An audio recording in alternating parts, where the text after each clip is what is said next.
I really didn't expect to film this video today because typically I don't talk about manga that I didn't super love or super enjoy, but you guys voted for it on Instagram that you wanted to hear my thoughts, so here we are filming this video that I'm a little bit nervous about.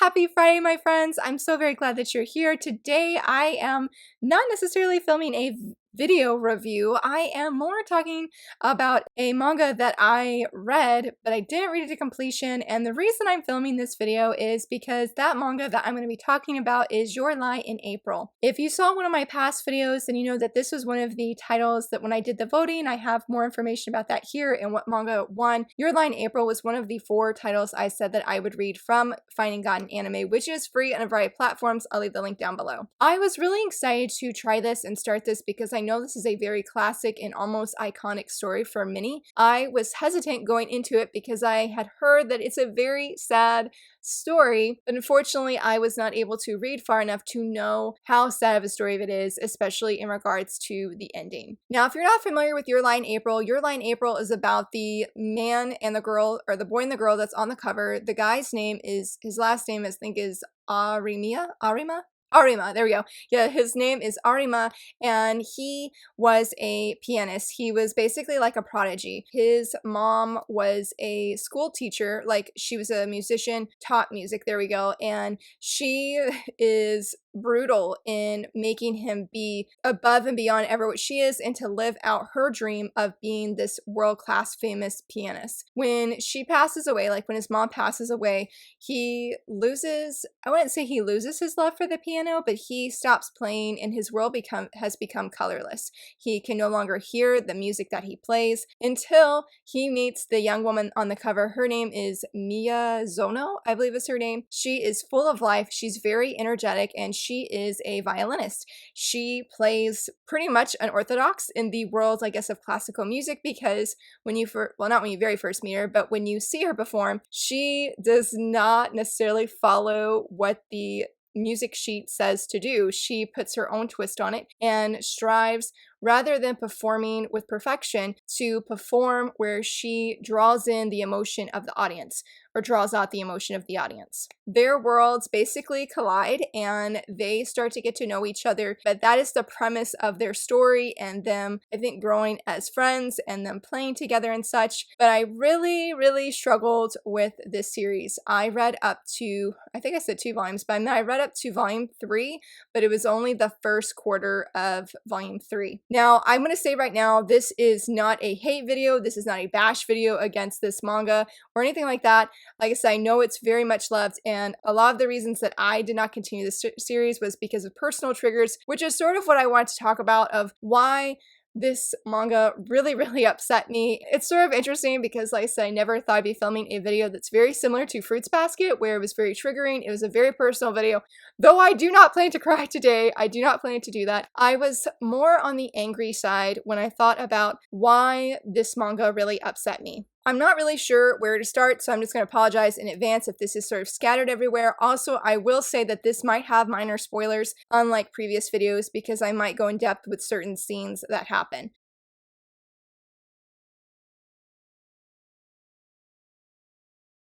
Now, I will also say, I very much struggle with protagonists in stories that are not your happy-go-lucky or very cheery if they seem like they are depressed or they're very down. That is a strong personal preference for me, and that's just because it very much influences my own personal mood, so I have to be very mindful of that. Arima really tugged at my heartstrings, and it was very sad seeing him introduced as basically friend A or friend B of a play where he's not an iconic character. He is more on the side of where he bashes himself. He doesn't really consider himself important. He doesn't feel like he will ever have anybody have a crush on him when he's talking with his friends about high school or middle school crushes, because I believe they're in middle school. He doesn't ever feel like anybody could love him more or less for how he is, and he's okay with that. He's getting injured, and he just really looks down upon himself. He meets Miyazona, and she brings color to his world, for now.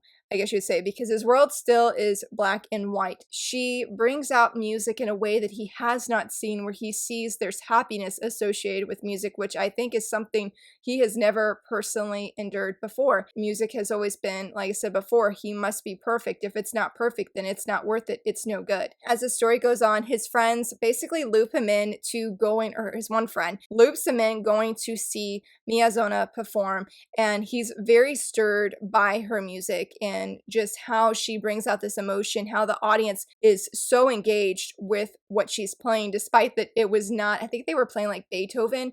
It was not your typical Beethoven. She didn't follow the beats and whatnot. The one guy that was with them, I can't remember his name, he's a soccer player, but he's like, it almost felt like we went to a rock concert because how excited everybody was. And his friend, who's not Miyazona, I can't remember her name. She's pretty cool though. She is a childhood friend though, and I'm pretty sure that she has a crush on Arima, but he doesn't see that. He views her as like I think it was like a bigger sister or a younger sister, but he views her as a sister. But she wanted to have him go see Miyazona perform because she was hoping that it would stir that love of music in him again, because she feels that maybe the solution for him to be happy again is if he goes and plays music. And she sort of tells Miyazona this, that she feels that maybe music is the answer, and Miyazona really jumps on that. And that's, I think, too, because she was inspired by Arima when he was a lot younger and she saw him play. But she draws him in to go play, I think it was like Twinkle Twinkle Little Star, and he gets really into it, but then suddenly he just freezes up and he locks up and he just wants to run away. And you find out that he cannot hear his own music anymore. Like, there is such a great example of where he feels like the music notes just leave the sheet music and just escape him completely, and that he's at the bottom of this deep dark sea. Nobody's there, and he doesn't want to be there. Obviously, I don't blame him whatsoever. But he's at the bottom of this, and through certain events, Miyazona really pushes and pressures him. I mean, literally forces him almost to the point where, or forces him basically almost to be with her on stage and play the piano as she does, that plays the violin. And he is adamantly against this. He does not want to do this, but Miyazona and his other childhood friend, they do everything they can to influence him, to hopefully change his mind. He never changes his mind. He ends up playing, and he just, in my opinion, has almost like a panic attack on stage internally. I was very unhappy that he was forced into playing, but let me stop there because that is the premise, I believe, of what happens in Volume 1 and Volume 2. The reason why I was so upset, I strongly disagree with his friends for pushing him in and forcing him to go play the piano. I do not feel that this was the solution. When I was rereading my reviews on Goodreads, specifically Volume 1, that was one thing that I mentioned. I did not feel his friends were in the right. It was not their choice to whether he should play the piano. There was a conversation where they felt that maybe if he played the piano, he could heal, he could move on, because the childhood friend says that she feels like he is stuck in this moment, in this time. Maybe he is. Maybe he is. But the reason, again, that all of this was triggering is because it makes me think of my personal journey with fiction writing. I have tried doing fictional writing for probably about 10 years, and it was a very bitter process. I know I probably should not say that, but it was very much up and down, and there were times that I really just came to hate writing, and that really came to a point for me probably last year. I was very depressed about it, and I was very, very angry. I felt that I was strongly influenced and encouraged to write, which was definitely not a bad thing. But when it came down to the moment this year where I made the decision this past January that I was not going to do fictional writing anymore, I felt the writer community and some of my writer friends were like, you cannot quit. Like, I felt like that choice was ripped away from me to make that choice for my own peace, for my own well-being, that I had to keep writing. Like, that not writing was not an answer. And Arima, I felt, was in the same exact position. I mean, when he talks about like that he can't hear his music. I can't see my stories, if we want to go with that analogy.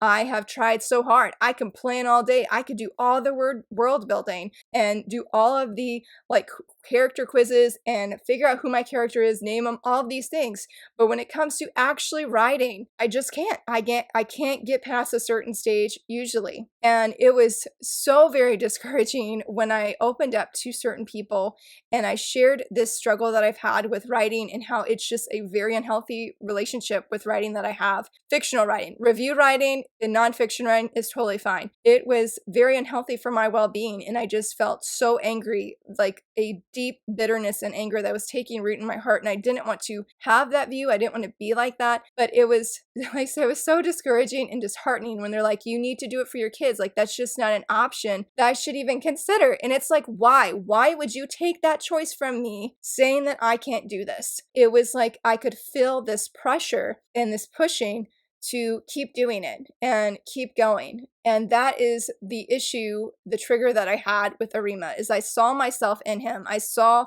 that the writers community was like, I mean, I know I'm generalizing because it wasn't the entire community, but a lot of people in the community. And I just felt like there's not even a support system for writers who are like, I have to step away. Like, this is my choice. And it's like, no, like, that's not something that can ever be acknowledged. And there was a scene where Miyazona, I think it was her, where she comes to Arima's house because it was like rainy, and so they go dry her clothes and stuff, and she sees how dusty and untaken care of the piano is, and she's so heartbroken. And I think a lot of writers feel that on like that compassion, like she did for him, the same way for me. But that still doesn't give anybody the right to decide what you should or should not do. And they talk about how, I think it's the friends that are like, I feel like Arima, he wants to let go of the piano, but he's still holding on to it. And that was me. I finally, just after a year, finally made the choice to leave the writer groups I was part of.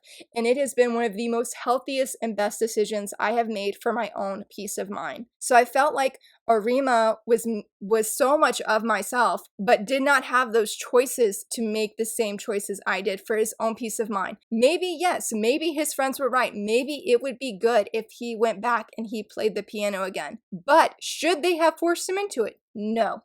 No, and that angers me so very much because it was wrong for them to do it. The reason I stopped so early, because maybe this series changed and it gets, I wouldn't say it gets better, but maybe more things are wrapped up and there's more explanations and such. But there's a conversation at the beginning of Volume 3 between Miyazona and the girl, and she says, the childhood friend says, I don't want it to be painful for Arima-kun to play the piano, even if that's what maybe he should be doing. Girl, yes, then why did you force him into it? If you knew, and Miyazona, she apologizes to Arima. She said, I didn't think of you, I was selfish. And I'm like, yes. And that is all I needed. I needed that closure for my personal self because, granted, I'm not mad at the writer friends that have told me you shouldn't give up.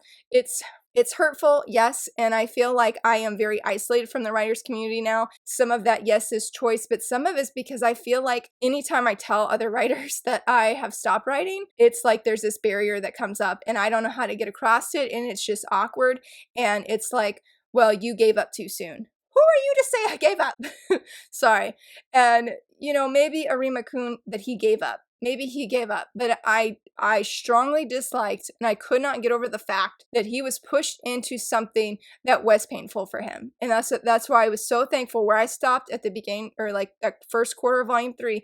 That is where I needed to stop. I needed to see them apologize and actually see, maybe you're hurting him. And he says, though, that no, it was starting to become his choice. And that's all I needed. Maybe he continues to make more choices, and I'm so happy. But I knew in that moment that he was going to heal, that he was going to grow, and that nobody was going to push him or force him to do something that maybe he wasn't ready to do. Maybe one day I will come back to fictional writing. I really don't know. I get where Arima's coming from because you want to cling to the old. He wants to cling to the ways of the piano and play the piano, but it's very hurtful and painful to him. But it's all that he knows. He spent his whole life dedicated to playing the piano. And granted, I didn't spend my whole life dedicated to writing. I never even knew that I'd be a writer, to be honest. But I was so familiar with the writers community and being so involved in it for many years, not just as a trying to be writer, but also as a book tour online or virtual book tour coordinator. I was working with so many authors, and it was really hard to go away from that because it's like you're saying goodbye to a person that you were for so long. And we grow and change. I've been encouraged by Meg at I Am Megs on Instagram that we grow and change as individuals and that we can embrace that. I really wanted that for Arima. Wonder if he left the piano and it was supposed to be that way. Wonder if he had something greater in store for him because he left it. But because he was forced and pushed to do it, yes, maybe for this story, that's what was supposed to happen. But as a creative that was exactly where he is and felt that dark hole and felt, like I said, just that wonderful, amazing example of not being able to hear his own music, seeing those music notes leave. Wonder if he was just supposed to leave all of that. Wonder if there was just something greater in store for him. I felt those analogies. I saw it in the art and I saw my own pain there. And it was too triggering for me to go on. I mean, I don't know what else to say. I did not have an interest in seeing where his journey went after that. I did skim ahead a little bit and I saw that he's going to have some rivals, but I did not feel emotionally connected with him because I felt just that you're only doing this because your friends push you into this. And I don't know if this is the right decision for you. And if I was him, I wouldn't want anybody to tell me what was the right thing to do. I would have wanted to make that decision. If I was him, I would have wanted to make the own personal decision to go play the piano again. Yes, I think there are times where we may feel afraid because I know if I feel afraid, usually that means I'm not ready to go forward in something. But sometimes you have to overcome that fear and move forward. And it's a good thing. But when I feel like for Arima in his case, where his life was completely wrapped in this, I just don't feel it was the right thing for him to be forced, for him to feel the fear that he did and still be called to go forward. I'm thankful that we have friends in community that do give us those nudges as well, where we're like, we feel a little bit afraid to do this and they give us that nudge. And it's a nudge, it's a push. It's not like I'm going to shove you off this cliff right now and you're going to go do this thing, which is what I felt he was going through. No, I did not want that for him. So in comparison to my own writing journey and breaking free of a lot of fears that I have and that I did give up, and I still struggle with that. Like, did I give up too soon? But I'm so much happier doing filming and doing videos and such and taking photos of manga and with pens and stuff and supporting different creators in a different way and other kinds of creators. That I'm like, I really feel like this is where I'm supposed to be. I feel like I'm going in a positive direction that, yes, has its hardships, but it's not so mentally harming to myself where I question and I wish that I never felt inspired to write in the first place, because that is exactly what I felt. And Arima never mentions that or anything. That was just a personal me thing. There's been times that I'm like, I wish I wasn't inspired, but I mean, that made me who I am today. And Arima, I feel like his friends see Arima and they feel like maybe playing the piano again is the solution. And I just didn't feel like that should have been the only option. Like, I feel like they should have given him that choice. Yes, I get when you're a friend, you see your other friends hurting, you want to step in, you want to give advice or do whatever you can to help things get better. But forcing that friend is not ever the solution, in my opinion. And so that, in a nutshell, was why I could not finish or keep going with Your Lie in April. Hopefully this video wasn't discouraging or anything like that. I still do writing, but I'm coming to see, and maybe that's what I wanted for Arima too, is maybe, let me say mine first and then go into what I feel for him, is that fictional writing is not the only kind of writing. And I undermined my own writing by saying that reviews were not enough. I love writing reviews. I have always loved writing reviews. Like, I am a junkie for them. I write reviews for Beneath the Tangles. I started working with and for Clean Fiction magazine. I write manga reviews for them, and I just write reviews of my personal time on Goodreads. I love it. I really love the opportunity and the chance to help, I was going to say influence, but I don't know if that's the right word, but I guess maybe influence and help other people make a decision. Should they pick up a manga? Should they pick up this book? And doing videos, I feel like, is even more exciting because I can film my expressions of why I love this book, or why, I guess in this case, why this book didn't resonate with me. Well, it resonated with me, but it did not resonate with me on a positive note that I was hoping for. And so I wanted Arima to just have those choices, have options, and not feel like I said before, that he was forced into a solution that maybe was not the best solution. Granted, I know that wouldn't be the story or how it ends or whatever, but that is just my personal take of why it was really triggering, why I don't see myself coming back to this series, as I felt content with where I stopped. I felt like that is personally for my own well-being and just for my peace of mind that I needed to. I needed to know that Arima would grow, that he could heal, whether that involved the piano or not. I just knew as an individual